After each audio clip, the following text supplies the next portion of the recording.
This video has been brought to you by NordVPN. NordVPN is the leading virtual private network that protects your online identity whether you're at a coffee shop, airport, or anywhere.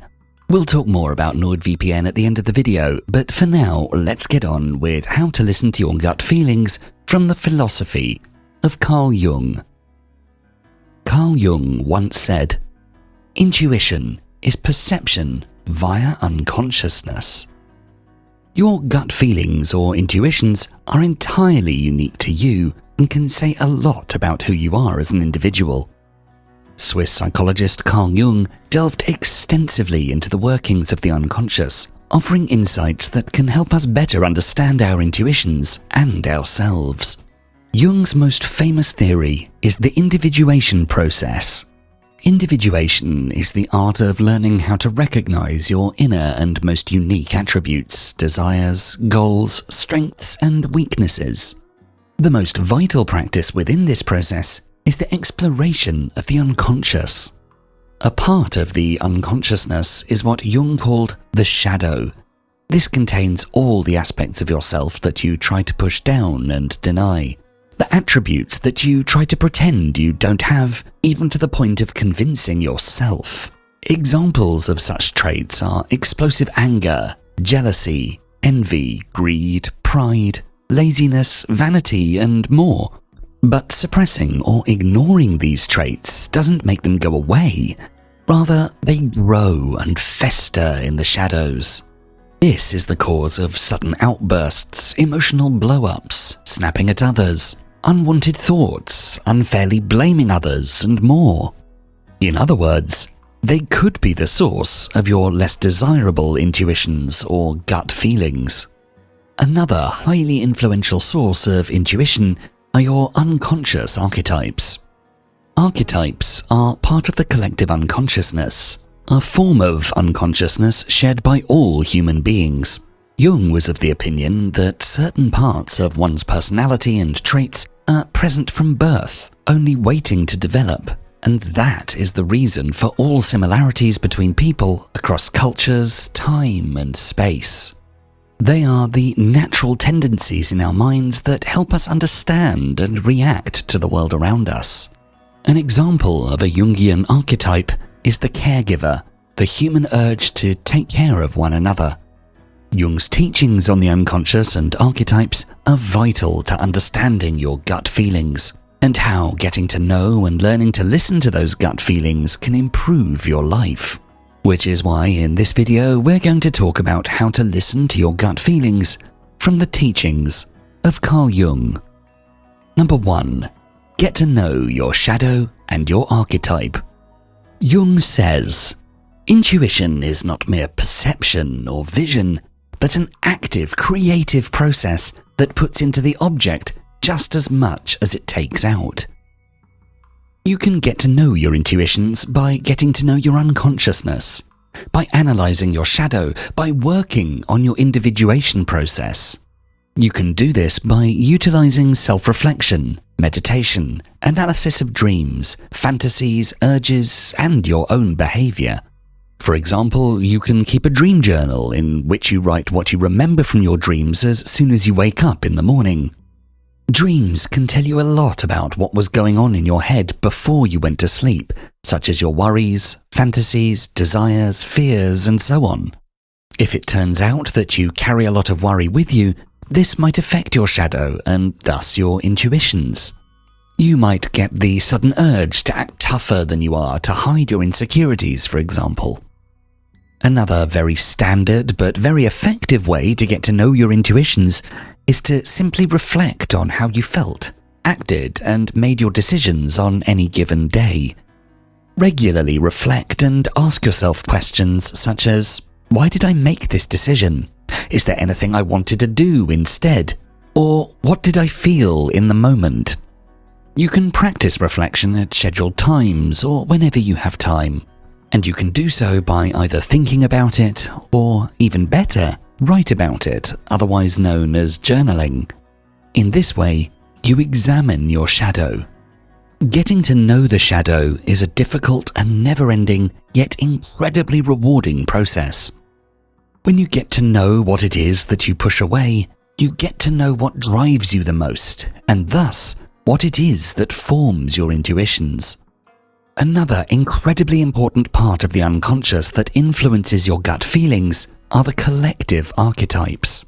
It's crucial to identify which archetypes you can find within yourself.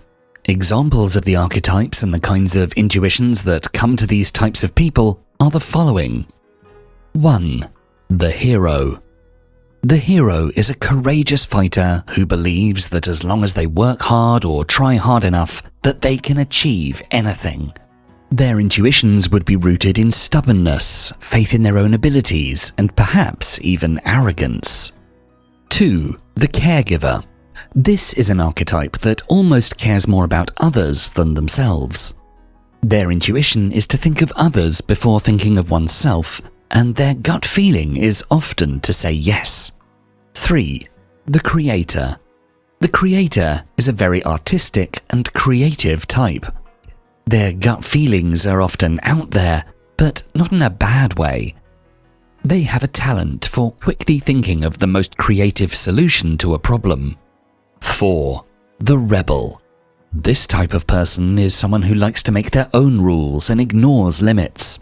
Their intuitions are often extreme, destructive, and on the far end of the spectrum. 5. The trickster. The trickster is a joker who mainly seeks out enjoyment and good times. Whenever they get into trouble, their gut feelings would include joking around, bargaining, and playing with the situation they found themselves in. 6. The sage. The sage finds honesty extremely important. They're the type of person who always tends to seek out the truth and be honest before anything else. And finally, 7. The ruler. The ruler is someone who feels most at home in a leadership position and who strives for control.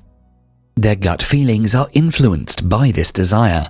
They're most often alert when they've got opportunities to grow their control, and their intuitions lead them to greater positions within their life, society, or company. Doing research on the Jungian archetypes and trying to determine which ones you see the most in you can tell you a lot about what types of intuitions you usually get. When you know yourself well and, for example, realize that you often act as a caregiver, you'll start to identify gut feelings that result from this archetype much more quickly. It's important to know that you can outgrow archetypes and grow into new archetypes when you think of this. Moreover, Jung identified 2 types of intuitions: introverted and extroverted. Introverted intuition focuses on rational thinking and recognizing patterns, while extroverted intuition is about exploring new possibilities. Introverted intuition looks inward for information, like solving riddles or predicting the future based on current clues. Extroverted intuition seeks outside-the-box ideas and solutions, often coming up with creative solutions effortlessly. So for every gut feeling you've managed to identify, you can try to figure out if it was introverted or extroverted. What information was it based on? For example, if you had an intuition not to take a certain offer, is it because it seemed sketchy, or because you've heard something bad about the person offering it? The former reasoning is introverted, based on the offer itself, and the latter is extroverted, based on outside information. This way, you can find out whether your intuitions are more often introverted or extroverted, and how you can use that to your advantage. You can also learn to improve either of the 2 kinds of intuitions, as we'll explain later. Your personality, unconsciousness, and intuitions are ever-changing. Thus, your self-analysis should be permanently ongoing. By paying attention to your subconscious, shadow, behavior, feelings, and archetypes, and by analyzing all your gut feelings in hindsight, you'll manage to get to know exactly what kinds of intuitions pop up in your head from time to time, and where they come from. Number 2. Remove what blocks your gut feelings.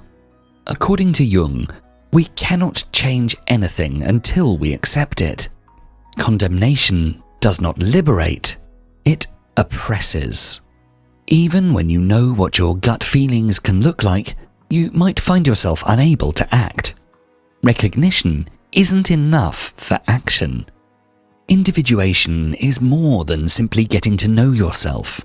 It also includes accepting yourself and then integrating all parts of yourself, thus creating one whole. You might have found out that you have helpful introverted gut feelings as a result of a certain archetype, but you could also have conflicting intuitions from the shadow.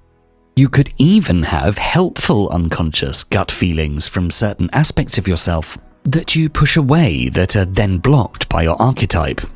For example, imagine someone who's very trusting and optimistic, which is wonderful, except for when they let people start taking advantage of them. This might be the result of an archetype called the innocent. Now, imagine that this same person has some distrust or fear in their shadow, which they unconsciously suppress.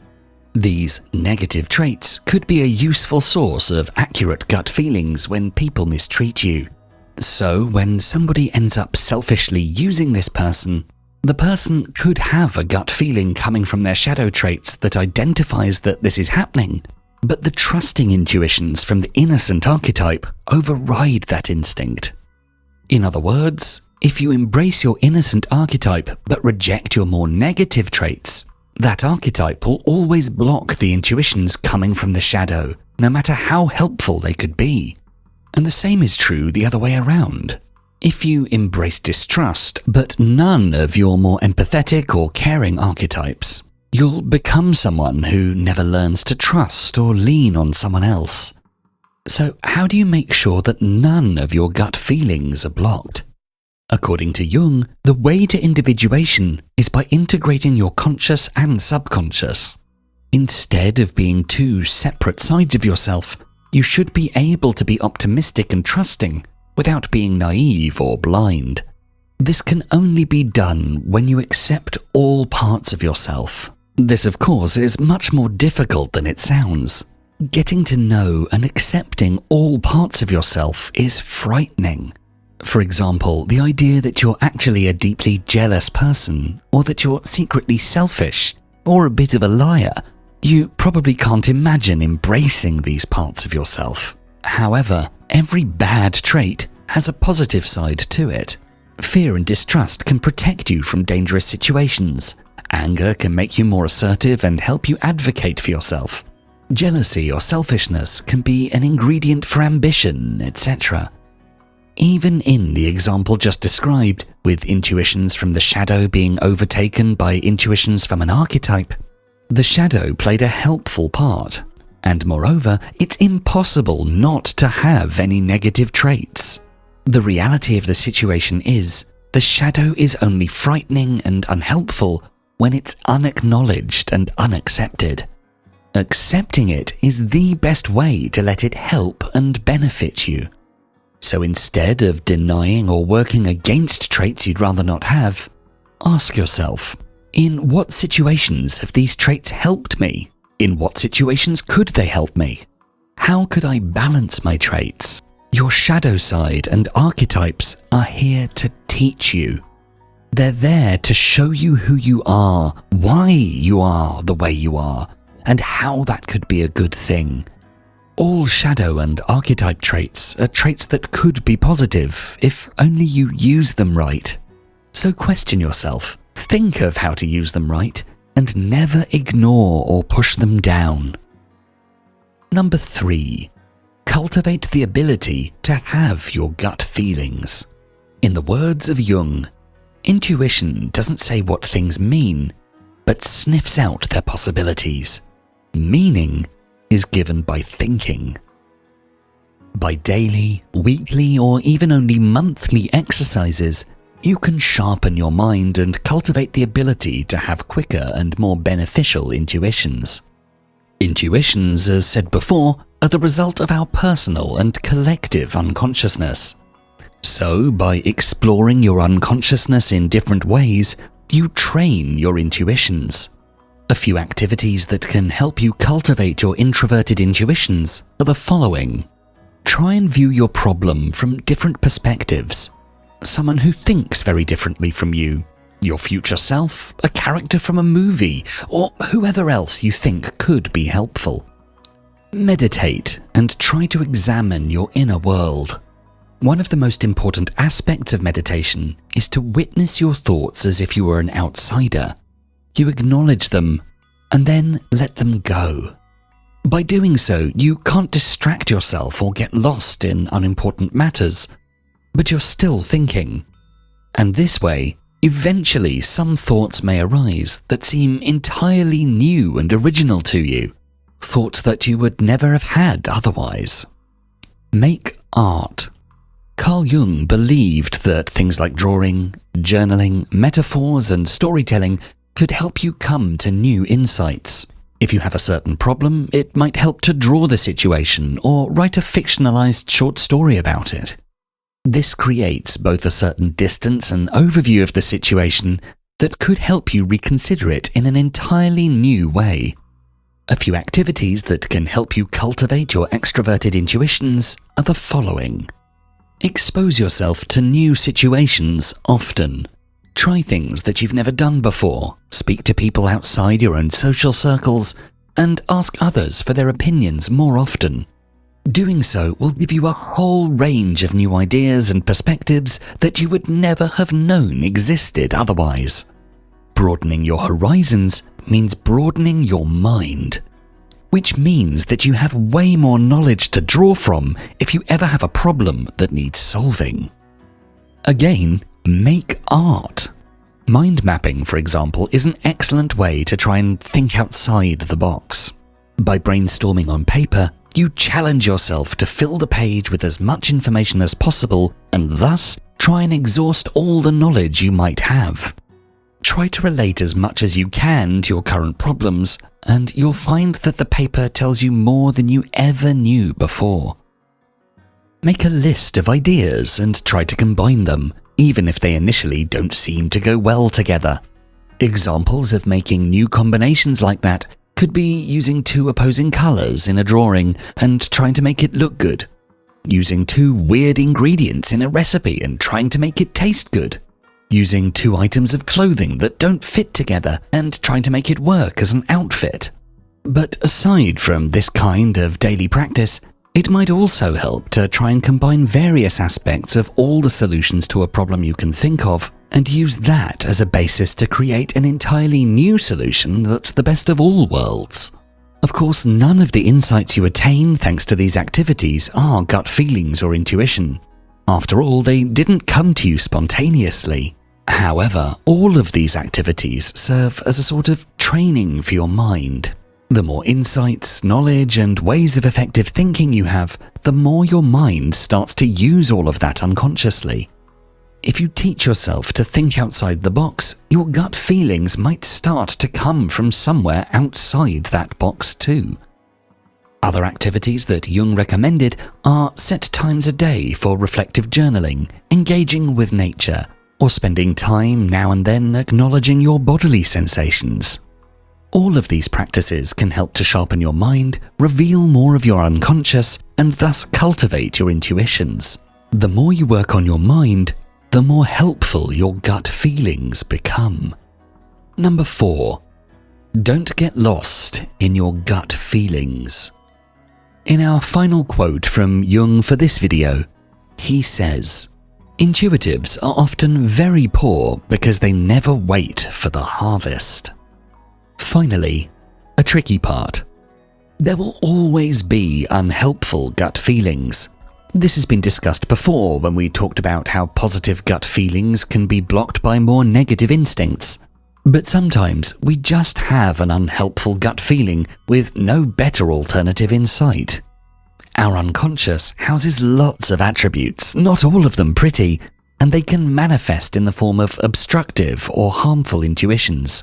So just because you've learned how to act on your gut feelings doesn't mean you should constantly do so.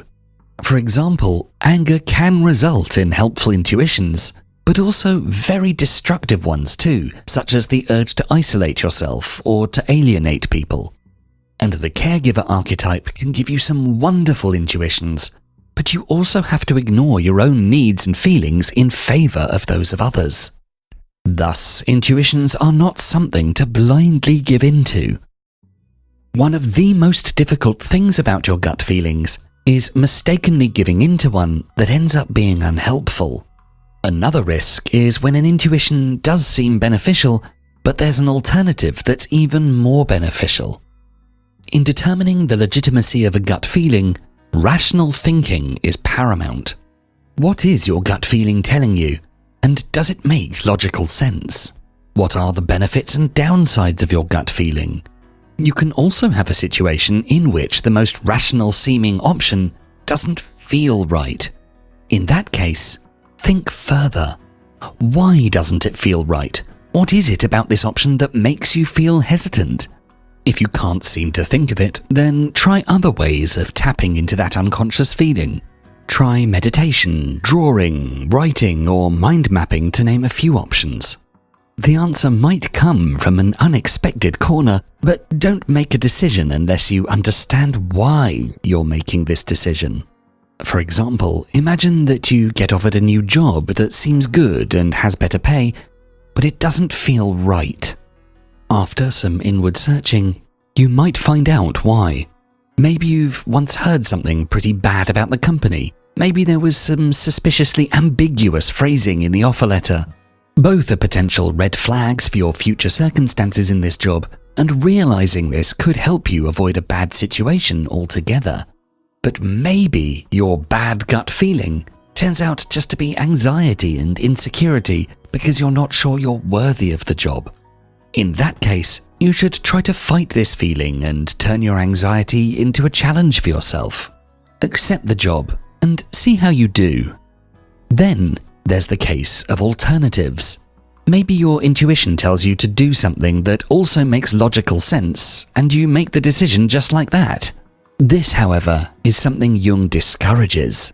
Even if it seems like the best option, it might not be.